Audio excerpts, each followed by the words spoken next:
मंच पर विराजमान गुजरात के राज्यपाल आचार्य देवव्रत जी, लोकप्रिय मुख्यमंत्री श्रीमान भूपेंद्र भाई पटेल, संसद में मेरे साथी श्रीमान सी.आर. पाटिल, गुजरात सरकार के मंत्रीगण, उद्योग जगत के सभी वरिष्ठ साथी, अन्य महानुभाव और यहां उपस्थित सभी मेरे परिवारजन,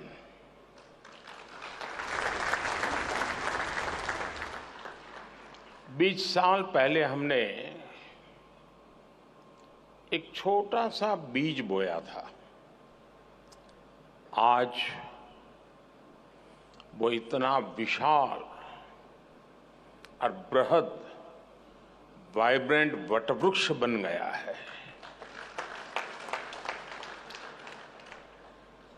वाइब्रेंट गुजरात समिट के 20 साल पूरे होने पर आज आपके बीच आकर मुझे बेहद खुशी हो रही है। मुझे याद है बरसों पहले मैंने एक बार कहा था, वाइब्रेंट गुजरात ये सिर्फ ब्रांडिंग का आयोजन भर नहीं है, बल्कि इससे बढ़कर बॉन्डिंग का आयोजन है। दुनिया के लिए ये सफल समिट एक ब्रांड हो सकती है, लेकिन मेरे लिए ये एक मजबूत बॉन्ड का प्रतीक है। ये वो बॉन्ड है जो मेरे और गुजरात के 7 करोड़ नागरिकों से, उनके सामर्थ्य से जुड़ा हुआ है। ये वो बॉन्ड है जो मेरे लिए उनके असीम स्नेह पर आधारित है। साथियों, आज मुझे स्वामी विवेकानंद जी की भी एक बात याद आ रही है। स्वामी विवेकानंद जी ने कहा था कि हर काम को 3 चरणों से गुजरना पड़ता है। पहले लोग उसका उपहास उड़ाते हैं, फिर उसका विरोध करते हैं और फिर उसे स्वीकार कर लेते हैं। और खासकर तब जब वो आइडिया उस समय से आगे का हो। 20 वर्ष एक लंबा कालखंड होता है। आज की जनरेशन के युवा साथियों को पता भी नहीं होगा कि 2001 में आए भीषण भूकंप के बाद गुजरात की स्थिति क्या थी। भूकंप से भी पहले गुजरात लंबे समय तक अकाल की भयंकर स्थिति से जूझ रहा था। इसके बाद जो भूकंप आया, उसमें हजारों लोगों की मौत हो गई, लाखों लोग इससे प्रभावित हुए, उन्हें अपना घर छोड़ना पड़ा। अकाल और भूकंप के अलावा उसी समय गुजरात में एक और बड़ी घटना हुई। Madhavpura mercantile cooperative bank collapse हो गया। इसकी वजह से 133 और कोऑपरेटिव बैंक में ये तूफान छा गया। पूरे गुजरात के आर्थिक जीवन में हाहाकार मचा हुआ था। एक तरह से गुजरात का फाइनेंशियल सेक्टर संकट में आ गया था। उस समय मैं पहली बार विधायक बना था। मेरे लिए ये भूमिका भी नई थी। शासन चलाने का कोई अनुभव नहीं था, लेकिन चुनौती बहुत बड़ी थी। इस बीच एक और घटना घट गई। गोधरा की हृदय विदारक घटना हुई और उसके बाद की परिस्थितियों में गुजरात हिंसा की आग में जल उठा। ऐसे विकट हाल की शायद किसी ने कल्पना की होगी। मुख्यमंत्री के तौर पर भले उस समय मेरे पास ज्यादा अनुभव नहीं था, लेकिन मेरा गुजरात पर, अपने गुजरात के लोगों पर अटूट भरोसा था।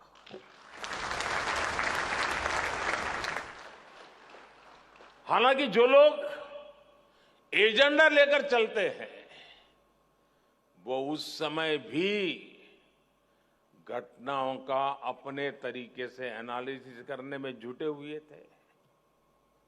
ये कहा गया कि गुजरात से युवा, गुजरात से उद्योग, गुजरात से व्यापारी सब बाहर चले जाएंगे, पलायन कर जाएंगे और गुजरात तो ऐसा बर्बाद होगा, ऐसा बर्बाद होगा कि देश के लिए बहुत बड़ा बोझ बन जाएगा।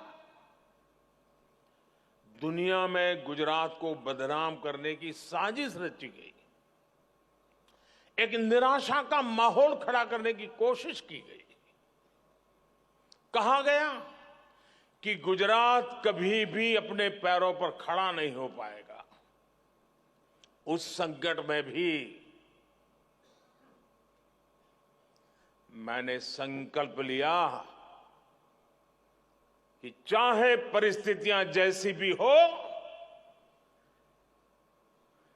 गुजरात को इससे बाहर निकाल के ही रहूंगा।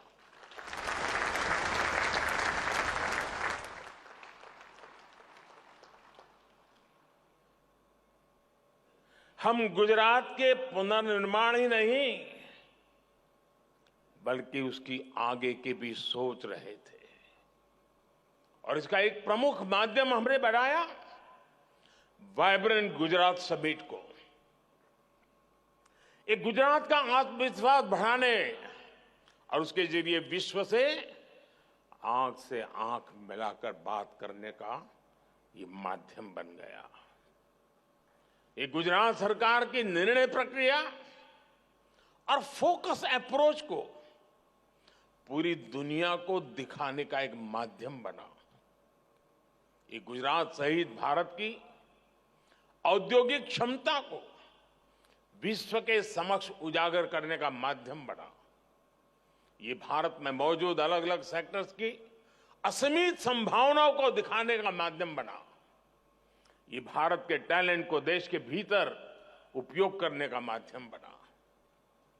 ये भारत की दिव्यता, भव्यता और सांस्कृतिक विरासत को विश्व को दिखाने का एक और माध्यम बन गया। हमने कितनी बारीकी से काम किया उसका उदाहरण वाइब्रेंट गुजरात की टाइमिंग भी है। हमने वाइब्रेंट गुजरात जब किया जब गुजरात में नवरात्रि और गरबे की धूम रहती है। हमने इसे गुजरात के औद्योगिक विकास का पर्व बना दिया। साथियों, आज मैं आप सभी को एक और बात याद दिलाना चाहता हूं। 20 साल हो रहे हैं। हर तरह की खट्टी मीठी बातें याद आना बहुत स्वाभाविक है। आज दुनिया वाइब्रेंट गुजरात की सफलता देख रही है,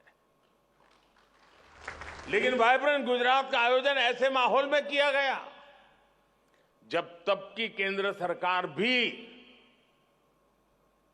गुजरात के विकास को लेकर बेरुखी दिखाती थी।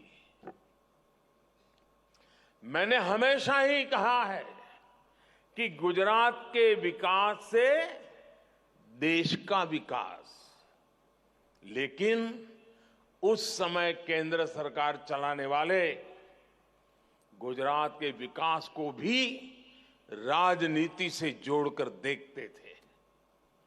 केंद्र सरकार के मंत्री तब वाइब्रेंट गुजरात समिट में आने से मना कर दिया करते थे। व्यक्तिगत रूप से तो मुझे बताते थे कि नहीं हम जरूर आएंगे। पता नहीं पीछे से डंडा चलता था, वो ना कर देते थे। सहयोग तो दूर की बात, वो रोड़े अटकाने में लगे रहते थे। विदेशी इन्वेस्टर्स को धमकाया जाता था कि गुजरात मत जाओ। इतना डराने के बाद भी विदेशी इन्वेस्टर्स गुजरात आए।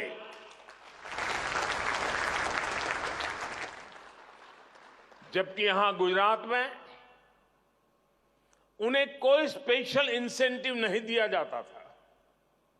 वो यहां आते थे क्योंकि उन्हें यहां good governance, fair governance, policy driven governance, equal system of growth और ट्रांसपेरेंट सरकार का अनुभव रोजमर्रा की जिंदगी में आता था। आप कल्पना कर सकते हैं, जब वाइब्रेंट गुजरात की शुरुआत की गई थी, तब गुजरात में बड़े बड़े होटल भी नहीं थे जहां पर इतने सारे विदेशी मेहमानों को रुकवाया जा सके। जब सारे सरकारी गेस्ट हाउस भी भर जाते थे तो हमारे सामने सवाल होता था कि अब बाकी लोग कहां ठहरेंगे। ऐसी स्थिति में बिजनेस हाउस को मैंने कहा, भाई जरा आपके कोई गेस्ट हाउस वगैरह है तो वो भी छोड़ दीजिए ताकि उनके काम आ जाए। यूनिवर्सिटी के गेस्ट हाउस तक का हमने उपयोग किया। उनके गेस्ट हाउस में मेहमानों को रुकने का इंतजाम किया गया। कुछ लोगों को बड़ौदा भी ठहराना पड़ा। साथियों, मुझे याद है 2009 में जब वाइब्रेंट गुजरात का आयोजन किया गया, तब पूरी दुनिया में मंदी का माहौल था, मंदी की चपेट में दुनिया थी।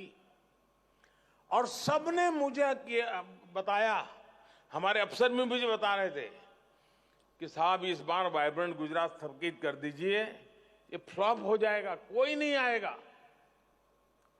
लेकिन मैंने उस समय भी कहा, जी नहीं, ये रुकेगा नहीं, ये होगा। अगर विफल हुआ तो आलोचना होगी और क्या होगा, लेकिन आदत छूटनी नहीं चाहिए।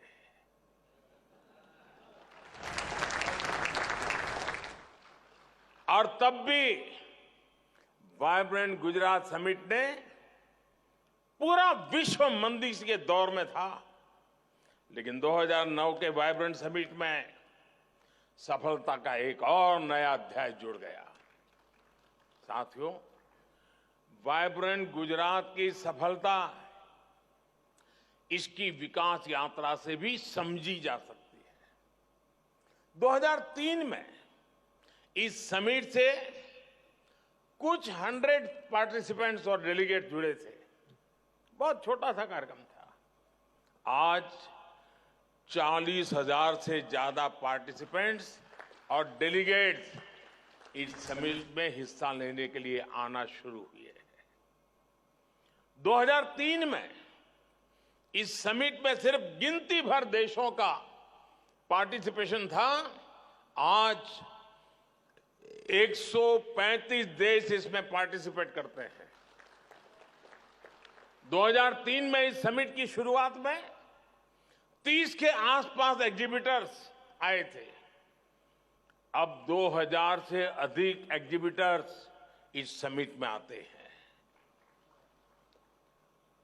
साथियों, वाइब्रेंट गुजरात की सफलता के पीछे कई स्पेसिफिक रीजंस हैं।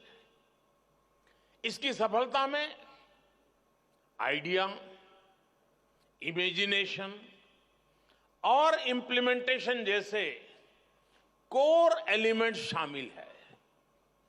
अगर मैं आइडिया की बात करूं तो वाइब्रेंट गुजरात एक ऐसा यूनिक कंसेप्ट था जिसके बारे में भारत में कम ही लोगों ने सुना था, लेकिन समय के साथ मिली सफलता से लोगों को इसका महत्व समझ आया। कुछ समय बाद दूसरे राज्यों ने भी अपनी तरह के बिजनेस एंड इन्वेस्टर समिट का आयोजन शुरू कर दिया। एक और अहम फैक्टर है इमेजिनेशन। हमने अलग तरह से सोचने का साहस दिखाया। हम उन दिनों प्रदेश के स्तर पर ही कुछ बहुत बड़ा सोच रहे थे, कुछ ऐसा जो देश के स्तर पर भी न हो पाया हो। हमने एक देश को अपना पार्टनर कंट्री बनाने का साहस दिखाया और डेवलप कंट्री को एक छोटा राज्य दुनिया के एक डेवलप कंट्री को पार्टनर कंट्री बना दे, ये सोच भी आज थोड़ा लगता है उस समय जरा कल्पना कीजिए क्या हुआ होगा, लेकिन कर लिया। देश के किसी अकेले राज्य के लिए एक बहुत बड़ी बात थी। साथियों, आइडिया और इमेजिनेशन कितने भी अच्छे हो, लेकिन इनके लिए पूरे सिस्टम को मोबिलाइज करना और रिजल्ट डिलीवर करना बहुत महत्वपूर्ण है।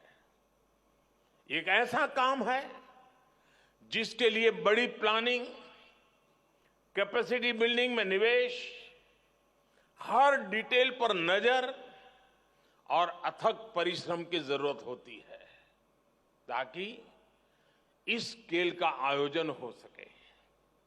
मैंने पहले भी कहा है, सेम ऑफिसर्स, सेम रिसोर्सेज और सेम रेगुलेशंस के साथ हमने कुछ ऐसा किया जिसके बारे में कभी किसी ने सोचा नहीं था। साथियों, वाइब्रेंट गुजरात समिट की एक और पहचान नोट करने वाली है। आज vibrant Gujarat one time event से एक इंस्टीट्यूशन बन गया है जिसका सिस्टम और प्रोसेस सरकार के भीतर और सरकार के बाहर साल भर स्वतः चलता रहता है। चीफ मिनिस्टर्स बदले, करीब करीब पुराने लीडिंग ऑफिसर तो सारे के सारे रिटायर्ड हो गए। जो 2001 में पहली बार गुजरात आए होंगे ऐसे अफसर आज गुजरात संभाल रहे हैं, सीनियर हो गए हैं। समय बदला, लेकिन एक चीज नहीं बदली।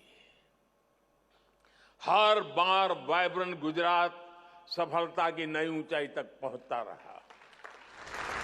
ऐसा इसलिए हुआ क्योंकि हमने प्रोसेस को संस्थागत बना दिया। इस सफलता की जो कंसिस्टेंसी है, उसके लिए यही ताकत इसका आधार है। और इसके लिए इंफ्रास्ट्रक्चर पर भी वैसे ही बल दिया।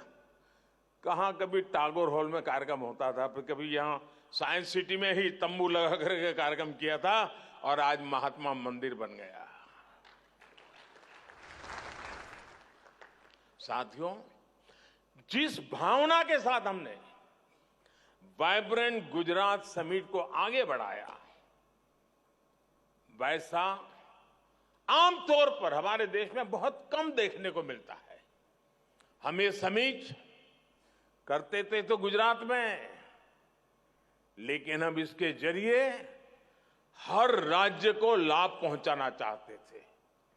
बहुत कम लोग हैं जो हमारी सोच को आज भी समझ पाए हो।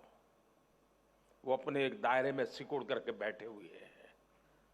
एक गुजरात का मुख्यमंत्री उस समय देश के मुख्यमंत्रियों को आग्रह करता था कि समिट हो रही है, आप भी अपना झंडा गाड़िए, आप भी अपना स्टॉल लगाइए, आप भी सेमिनार कीजिए। वाइब्रेंट गुजरात समिट में दूसरे राज्यों को भी शामिल होने के लिए अवसर दिया जाता था। हमने राज्यों को इनवाइट किया था, आप भी आइए, अपनी शक्ति इसमें लगाइए, फायदा उठाइए।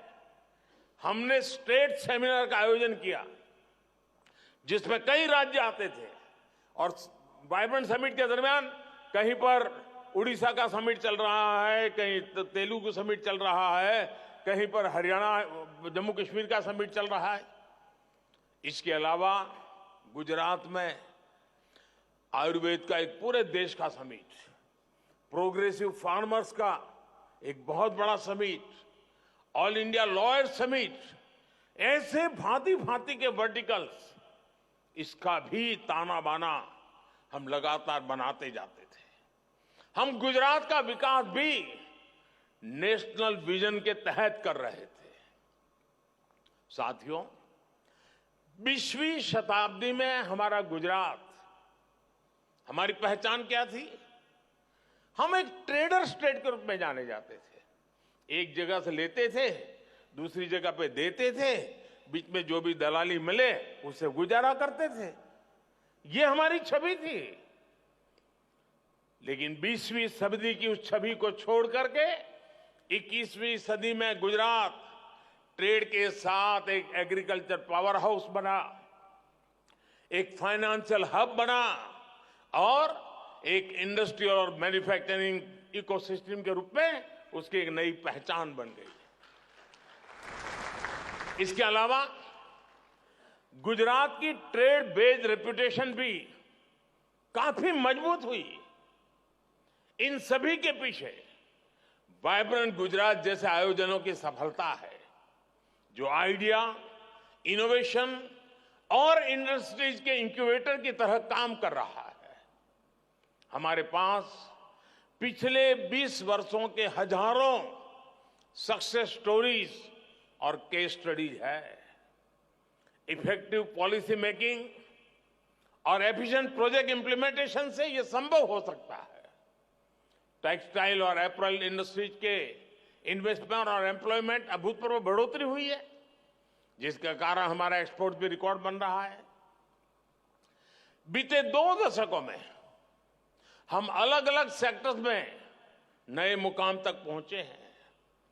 ऑटोमोबाइल सेक्टर में 2001 की तुलना में हमारा निवेश करीब 9 गुना बढ़ा है। हमारे मैन्युफैक्चरिंग आउटपुट में 12 गुना बढ़ोतरी हुई है। केमिकल सेक्टर में गुजरात देश और दुनिया की तमाम कंपनियों की पसंद बन गया है। आज भारत की डाइस एंड इंटरमीडिएट मैन्युफैक्चरिंग में गुजरात का योगदान करीब 75% है। एग्रो और फूड प्रोसेसिंग इंडस्ट्री निवेश में गुजरात का हिस्सा देश में सबसे अधिक है। आज गुजरात में 30,000 से अधिक फूड प्रोसेसिंग यूनिट्स काम कर रहे हैं। फार्मा सेक्टर में गुजरात एक innovation driven, knowledge focus pharma industry के रूप में उभर रहा है। मेडिकल डिवाइसेज मैन्युफैक्चरिंग में 50% से ज्यादा और कार्डियक स्टेंट्स मैन्युफैक्चरिंग में करीब 80% हिस्सा गुजरात का ही है। जेम एंड ज्वेलरी इंडस्ट्री में तो गुजरात की सफलता अद्भुत है। पूरी दुनिया के प्रोसेस डायमंड्स का 70% से ज्यादा हिस्सा गुजरात का है। भारत के डायमंड एक्सपोर्ट्स में गुजरात का योगदान 80% है। सिरामिक सेक्टर की बात करें तो गुजरात का मोरबी क्षेत्र अकेले ही देश के सिरामिक मार्केट में 90% शेयर रखता है। यहीं पर सिरामिक टाइल्स, सैनिटरी वेयर और अलग अलग सिरामिक प्रोडक्ट्स की करीब 10,000 मैन्युफैक्चरिंग यूनिट्स हैं। गुजरात भारत में टॉप एक्सपोर्टर भी है। पिछले साल राज्य ने करीब $2 बिलियन का एक्सपोर्ट किया था। आने वाले समय में डिफेंस मैन्युफैक्चरिंग बहुत बड़ा सेक्टर होगा। साथियों, हमने वाइब्रेंट गुजरात की शुरुआत की तो हमारा इंटेंशन था कि राज्य देश की तरक्की का ग्रोथ इंजन बने। समझ आया मैं क्या कर रहा हूं?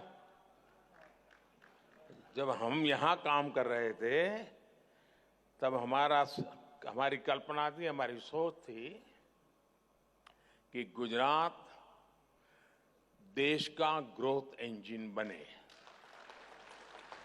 चलिए, थोड़े लोगों को समझ आया। देश ने इस परिकल्पना को हकीकत बनते देखा है। 2014 में जब हमें देश की सेवा करने का अवसर दिया तो हमारा लक्ष्य भी विस्तार हुआ और हमारा लक्ष्य था कि भारत दुनिया का ग्रोथ इंजन बने।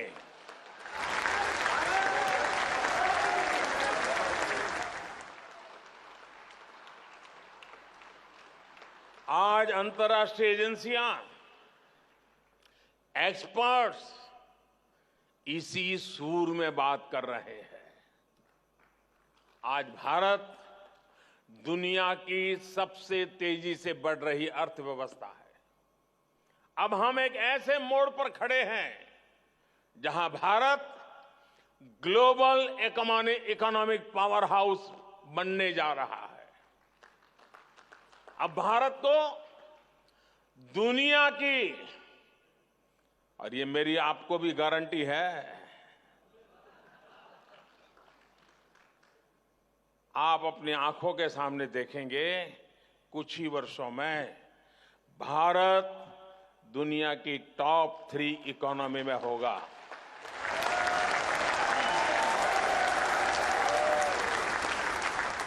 ये मोदी की गारंटी है। इसलिए मैं यहां मौजूद मेहमानों से, भारत के उद्योग जगत से एक अपील भी करना चाहता हूं। आप सभी ऐसे सेक्टर्स के बारे में सोचें जहां पर भारत अपनी नई संभावना बना सकता हो या अपनी स्थिति को और बेहतर कर सकता हो। हमें यह भी सोचना होगा कि वाइब्रेंट गुजरात कैसे इस मिशन को मोमेंटम दे सकता है। जैसे भारत आज दुनिया में सस्टेनेबिलिटी के लिए उस विषय में आज विश्व का नेतृत्व कर रहा है, लीड कर रहा है। हमारे स्टार्टअप इकोसिस्टम को कैसे इस समिट से ज्यादा लाभ मिले, हमें ये भी सोचना होगा। आज एग्रीटेक एक उभरता हुआ क्षेत्र है। फूड प्रोसेसिंग सेक्टर को तेजी से विस्तार हो रहा है। श्री अन्न के बढ़ते उपयोग से हमारा जो मिलेट्स है वो आज दुनिया के बड़े बड़े भोजन समारंभ में डाइनिंग टेबल पर उसकी जगह बन गई है।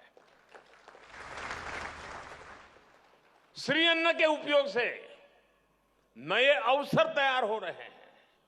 प्रोसेसिंग, पैकेजिंग, उसमें बदलाव और ग्लोबल मार्केट तक पहुंचना होने की संभावनाएं बहुत नए मौके लेकर के आई है। आज के डीपली कनेक्टेड वर्ल्ड में फाइनेंशियल कोऑपरेशन के इंस्टीट्यूशंस की जरूरत तेजी से बढ़ रही है। गुजरात के पास पहले से ही गिफ्ट सिटी है, जिसकी प्रासंगिकता हर दिन बढ़ रही है। गिफ्ट सिटी में हमारे whole of the government approach का प्रतिबिंब दिखता है।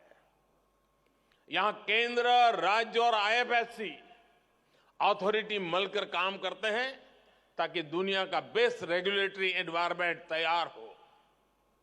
हमें इसे globally competitive financial market place बनाने का प्रयास तेज करना चाहिए। इसके लिए हम अपने लार्ज डोमेस्टिक डिमांड का फायदा उठा सकते हैं। वाइब्रेंट गुजरात के सामने ये लक्ष्य है कि वो कैसे गिफ्ट सिटी को और सशक्त करे ताकि इसकी ग्लोबल प्रेजेंस बढ़े। साथियों, वाइब्रेंट गुजरात की सफलता की चर्चा के बीच मैं ये भी कहूंगा कि रुकने का समय नहीं है। पिछले 20 वर्षों से अगले 20 वर्ष ज्यादा महत्वपूर्ण है। जब वाइब्रेंट गुजरात के 40 साल पूरे होंगे, वो भारत अपने स्वतंत्रता के शताब्दी वर्ष के निकट पहुंचा होगा। यही समय है जब भारत को एक ऐसा रोड मैप बनाना होगा जो उसे 2047 तक एक विकसित और आत्मनिर्भर राष्ट्र के रूप में हम उसको दुनिया के सामने प्रस्थापित करें। मुझे विश्वास है आप सभी भी इसी दिशा में जरूर कदम उठाएंगे, जरूर आगे आएंगे। अभी वाइब्रेंट समिट तो जनवरी में होने वाली है। राज्य सरकार और यहां के उद्योग जगत के साथी पूरी ताकत से लगे ही भी होंगे। लेकिन मेरे लिए खुशी की बात है कि आज जब आपने मुझे बुलाया तो मैं भी 20 साल छोटा हो गया और पुरानी उस यादों में खो गया। उस भयंकर दिवसों से गुजरात को कैसे निकाला है और आज कहां पहुंचा है।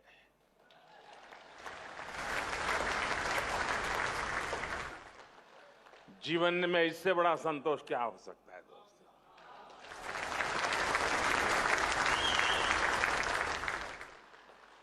मैं फिर एक बार इस 20 साल को याद करने के लिए गुजरात सरकार को बहुत बहुत बधाई देता हूं। मुझे आपके बीच आकर के पुराने दिनों को स्मरण करने का अवसर दिया, मैं बहुत बहुत आभारी हूं। बहुत बहुत धन्यवाद।